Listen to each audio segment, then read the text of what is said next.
তুমি কি ভাবো ব্যবসা শুরু করতে লাখ লাখ টাকা লাগে?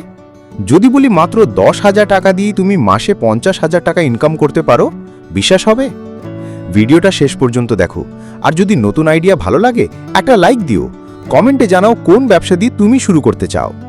আজকের ব্যস্ত শহরের মানুষ অফিস থেকে ফিরে রান্না করার সময় পায় না, আবার হোটেলের খাবার প্রতিদিন খেতেও ভালো লাগে না। এখানেই তোমার ব্যবসার সুযোগ।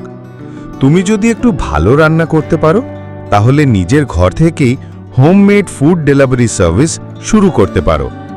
শুরু করতে লাগবে 2-3টে ভালো মানের পাত্র, কিছু কাঁচামাল আর একটা ফেসবুক পেজ বা হোয়াটসঅ্যাপ গ্রুপ। প্রথমে 4-5 জন কাস্টমারের অর্ডার নাও। ধীরে ধীরে রিভিউ বাড়বে, লোকজনের আস্থা তৈরি হবে। একসময় তুমি প্রতিদিন 30-40 জনের খাবার সরবরাহ করতে পারবে।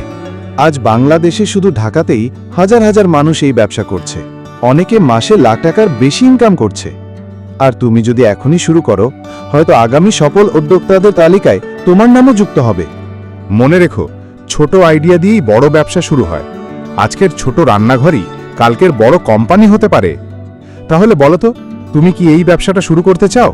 কমেন্টে লেখো তোমার মতামত। আর ভিডিওটা যদি ভালো লাগে তাহলে লাইক আর সাবস্ক্রাইব করতে ভুলো না।